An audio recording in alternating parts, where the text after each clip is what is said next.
بسم اللہ الرحمن الرحیم۔ السلام علیکم ورحمۃ اللہ وبرکاتہ۔ میں ہوں تنویر اقبال اوان اور آپ لوگ دیکھ رہے ہیں Peshawar model school Nowshera channel. Class 8 اور کلاس 9 کے لیے اسلامیہ سبجیکٹ میں تیسرا لیکچر آپ کی خدمت میں پیش کیا جا رہا ہے۔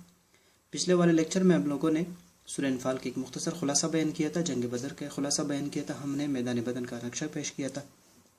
اس والے لیکچر میں ہم سورہ انفال میں سے آیت نمبر 1 سٹارٹ کرتے ہیں۔ چلیے شروع کرتے ہیں۔ اعوذ باللہ من الشیطان الرجیم، بسم اللہ الرحمن الرحیم۔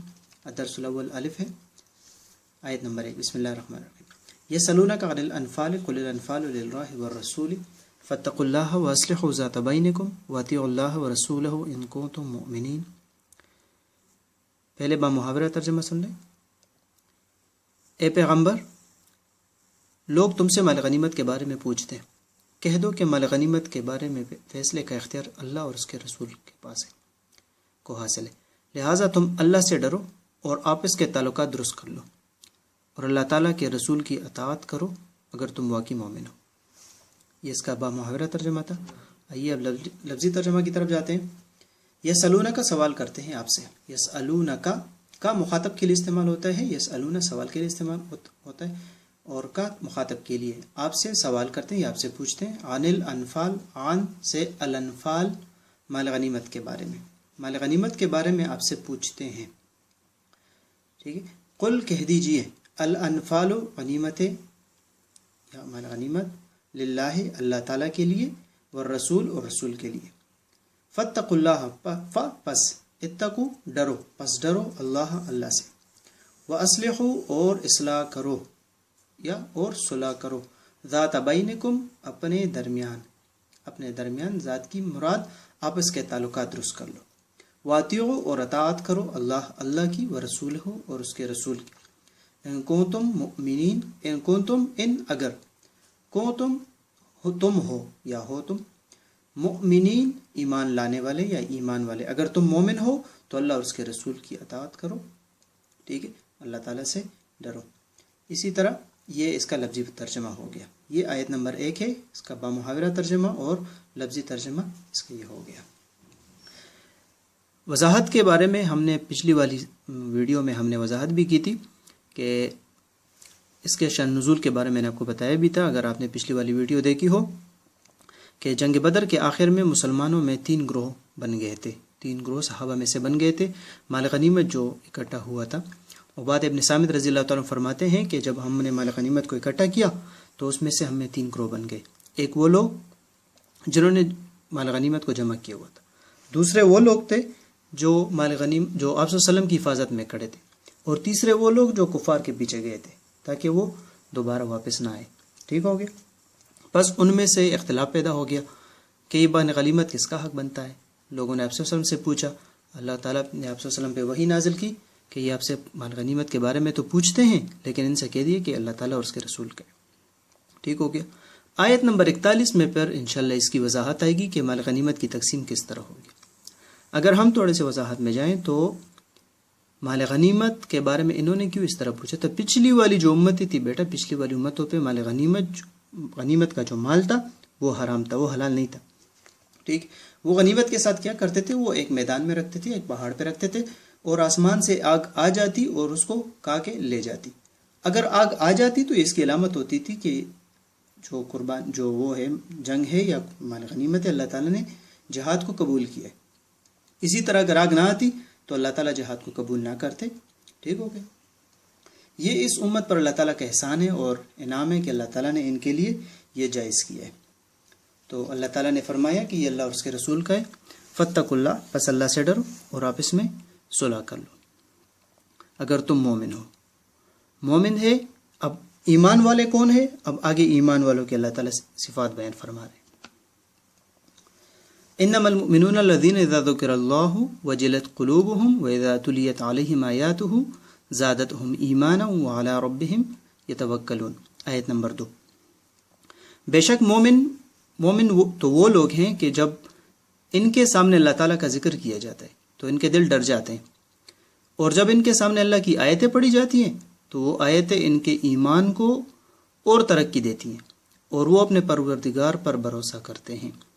یہ اس کا بامحاورہ ترجمہ ہے۔ لفظی ترجمہ کی طرف اگر ہم آ جائیں، انما بے شک المؤمنون مومن، الذین وہ لوگ ہیں، الذین کون لوگ ہیں، کون ہیں؟ الذین وہ لوگ ہیں، اذا جب، اذا مین جب، اذا جدھر بھی آ جائے جب آئے گا، ذکر اللہ ذکر کیا جاتا ہے اللہ تعالیٰ کا، جب اللہ تعالیٰ کا ذکر کیا جاتا ہے، وجلت قلوبہم، وجلت تو ڈر جاتے ہیں، وجلت ڈر جاتے ہیں، قلوبہم ان کے دل، وَإِذَا اور جب، تلیت پڑھی جاتی ہیں، اور جب پڑھی جاتی ہیں، علیہم ان پر، آیاتہ اس کی آیتیں، زادتہم وہ بڑھا دیتی ہیں، وہ زیادہ کر دیتی ہے ان کو، ایمان میں، ان کی ایمان اور بڑھ جاتے ہیں، وعلی ربہم اور وہ اپنے رب پر، یتوکلون توکل کرتے ہیں، وہ بھروسہ کرتے ہیں اپنے رب پر۔ کون بھروسہ کرتے ہیں؟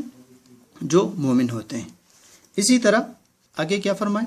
الذین یقیمون الصلاۃ، بے شک وہ لوگ جو نماز قائم کرتے ہیں، ویقیمون الصلاۃ جو نماز کا، الذین یقیمون الصلاۃ، الذین وہ لوگ، یقیمون الصلاۃ جو نماز قائم کرتے ہیں، ومما رزقناہم ينفقون اور جو کچھ ہم نے انہیں دیا ہے اس میں سے خرچ کرتے ہیں، جو رزق ہم نے ان کو دیا ہے اس میں سے اللہ تعالیٰ کی راہ میں خرچ کرتے ہیں۔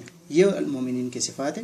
لفظی ترجمہ اس کا الذین وہ لوگ، یقیمون جو قائم کرتے ہیں، الصلاۃ نماز کو، ومما اور اس میں سے جو، کس میں سے؟ رزقناہم جو ہم نے اس کو رزق دیا ہے ان کو، ينفقون وہ خرچ کرتے ہیں، وہ اللہ تعالیٰ کی راہ میں پھر خرچ بھی کرتے ہیں۔ تو یہ یہاں پہ مومنین کے صفات آئے۔ پچھلی والی آیت میں اللہ تعالیٰ نے فرمایا اگر تم مومن ہو، ٹھیک ہے، تو اللہ اور اس کے رسول کی اطاعت کرو، اللہ سے ڈرو اگر تم مومن ہو، ٹھیک ہے۔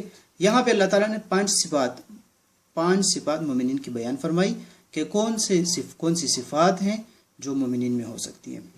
وہ یہ ہیں جو ہم نے ابھی یہاں پہ ذکر کیا کہ جب ان کے سامنے اللہ تعالیٰ کا ذکر کیا جاتا ہے، جب اللہ تعالیٰ کا ذکر ان کے سامنے کیا جاتا ہے تو ان کے دل ڈر جاتے ہیں۔ یہ خشیت الہی کی وجہ سے کہ جب اللہ تعالیٰ کا ذکر کیا جاتا ہے تو ان کے سامنے، تو وہ اللہ تعالیٰ کی وجہ سے پھر دل ڈر جاتے ہیں، کب کبھی سی طاری ہوتی ہے، ٹھیک ہو گیا۔ وجلت قلوبہم، اور دوسری صفت ان کی کیا ہے کہ وَإِذَا تُلِيَتْ عَلَيْهِمْ آیَاتُ زَادَتْهُمْ ایمانا، اور ان کے ایمان اور بڑھ جاتے ہیں جب ان کے سامنے تلاوت کی جاتی ہے آیتیں، قرآن کی آیتیں جب ان کے سامنے تلاوت کی جاتی ہے تو ان کے ایمان میں اور بھی اضافہ ہو جاتا ہے، ٹھیک ہو گیا۔ اور وہ وعلی ربہم یتوکلون، اور اپنے رب پر بھروسہ کرتے ہیں۔ توکل کے معنی یہ نہیں ہے کہ اسباب کو چھوڑ دیا جائے، اسباب کو یا جو جس کے پاس کوئی ذرائع ہوتے ہیں اس کو چھوڑنا، نو، اس پہ عمل کرنا، اسباب کو اپنے عمل میں لانا، پھر اللہ تعالیٰ پہ ٹرسٹ کرنا ہے، ٹھیک ہو گیا۔ مطلب اپنے حصے کا جو کام ہوتا ہے بندہ وہ کر لے۔ بات سمجھ میں آ رہی ہے آپ کو کہ جو حصے میں آپ کا کام ہے، مطلب جہاں تک آپ کام کر سکتے ہو آپ کرو، اپنے حصے کا کام کرو، آگے جا کے پھر اللہ تعالیٰ پہ نتیجہ چھوڑ دو۔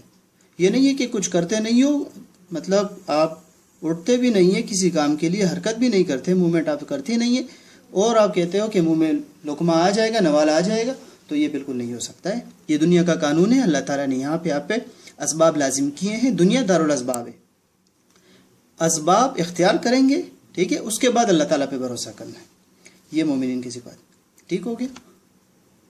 الذین یقیمون الصلاۃ، پھر ہم جو نماز قائم کرتے ہیں۔ نماز ایک ہوتے ہیں نماز ادا کرنا، ایک ہوتا ہے نماز قائم کرنا۔ نماز قائم کرنے کا مطلب یہ ہے کہ جو پورے شرائط کے ساتھ، اصول ضوابط کے ساتھ وہ قائم کرتے ہیں نماز، ٹھیک ہے۔ آج کل آپ لوگ دیکھتے ہیں مساجد میں دیکھتے ہوں گے، یا کسی جو نماز پڑھتے ہیں تو اللہ معافی کرے کہ بالکل جان چھڑاتے ہیں اسے، ٹھیک ہو گیا۔ تو اس کو اصول اور شرائط کے مطابق، اس کو اپنے اصول ضوابط کے مطابق جو ارکان ہے اسی کے مطابق نماز ادا کرنا، یہ اس میں سے مومنین کی صفات میں سے۔ وَمِمَّا رَزَقْنَاهُمْ يُنْفِقُونَ، اور پانچویں سے مومنوں کی کیا ہے کہ جو رزق ہم نے ان کو دیا ہوا ہے اس میں اللہ تعالیٰ کی راہ میں خرچ کرتے ہیں۔ تو یہ کچھ مومنوں کی صفات ہے۔ یہ اولئک هم المؤمنون حقا، پھر اللہ نے کیا فرمایا؟ یہی لوگ سچے مومن ہیں، یہی لوگ مطلب جو ایمان والے ہیں، یہ لوگ سچے مومن ہیں۔